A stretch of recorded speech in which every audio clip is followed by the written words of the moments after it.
Tak patuhi aturan, SPSI bakal laporkan PT Indoferin Jaya ke konsulat Jepang. Proses perselisihan hubungan industrial terkait keputusan merumahkan karyawan yang dilakukan PT Indoferin Jaya terhadap karyawan yang bernama Abduh Rofiko Syah memasuki tahap klarifikasi. Agenda pertemuan klarifikasi dilakukan di kantor Disperinaker Kota Probolinggo. Sayangnya, dalam pertemuan tersebut tak dihadiri pihak perusahaan PT Indoferin Jaya. Alasan tidak kehadiran pihak perusahaan dalam agenda tersebut dikarenakan ada kepentingan internal dalam surat yang disampaikan oleh PT Indoferin Jaya. Padahal undangan dari dinas adalah merupakan suatu kewajiban untuk menghadirinya. Jika perusahaan berhalangan, bisa menunjuk pejabat perusahaan yang dengan surat kuasa.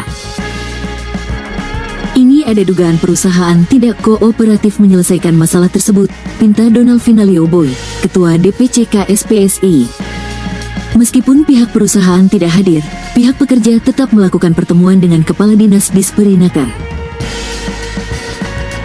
Pertemuan berlangsung sekitar 30 menit, dihadiri oleh pihak mediator dari Disperinaker dan pihak pekerja yaitu Abduh Rofiko Syah, didampingi tim kuasa pekerja DPC KSPSI, yaitu Ketua KSPSI, Donald Finalio Boy.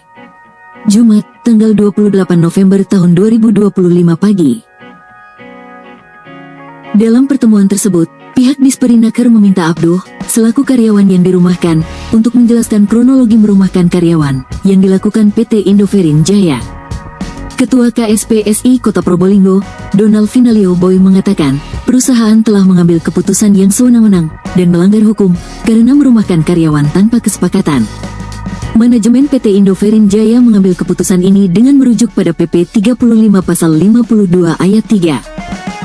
Padahal, dalam PP di pasal terkait, mekanisme PHK ada prosedur yang harus dilalui. Jelas-jelas disebutkan bahwa jika pemutusan kerja, pekerja harus dilakukan dengan kesepakatan antara pengusaha dengan pekerja, dan jika tidak ada kesepakatan, harus diselesaikan oleh PPHI, ujar Donald. Sementara jika dilihat lebih jauh, secara hukum, peraturan pemerintah dan undang-undang yang berlaku tidak bisa dipisahkan. Mekanisme dan aturan tahapan PHK harus dijalankan sesuai undang-undang. Sebelumnya, Abduh sebagai pekerja, pada tanggal 14 November tahun 2025, diberikan surat PHK dengan tuduhan melakukan pelanggaran berat, yang belum ada pembuktian yang jelas atas pelanggaran tersebut, dan langsung disuruh pulang saat masih bekerja. Ini sangat bertentangan dengan mekanisme PHK yang sudah diatur, ini sangat arogan.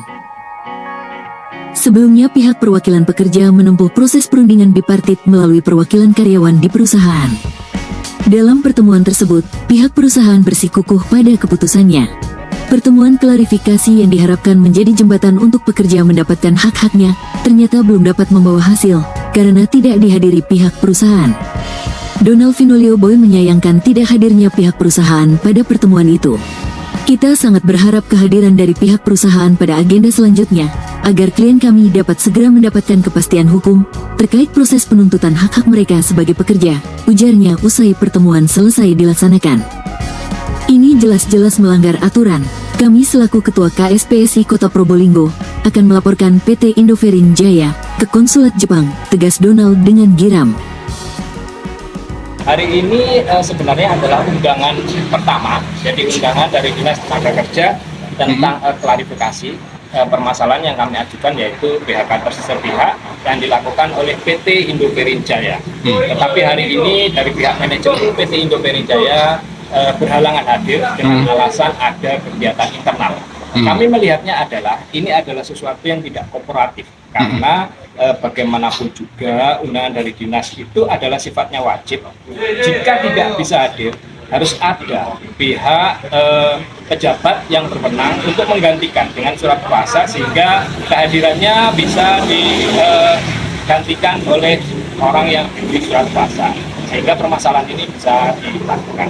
Kemudian sehubungan dengan itu, maka kami menghadap kepala dinas, sehingga kami minta untuk permasalahan ini ditindaklanjuti dengan serius, karena ini adalah proses tahapan yang memang harus kita lalui. Tahapan ini harus kita lalui sampai nanti ingkrah bagaimana PHK itu bisa dilakukan, bisa terselesaikan.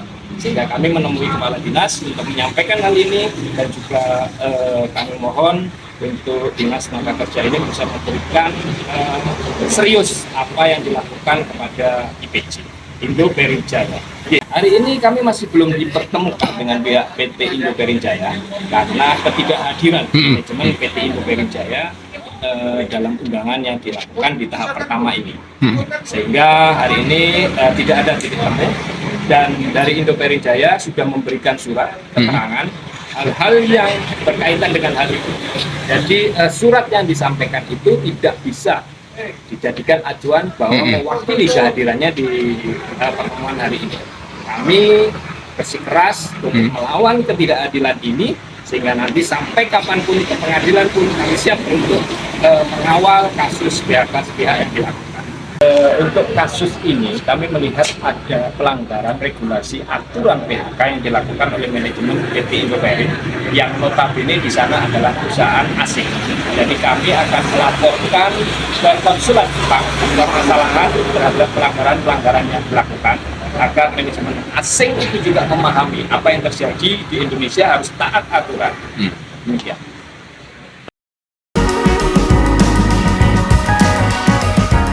Tim Mega TV melaporkan.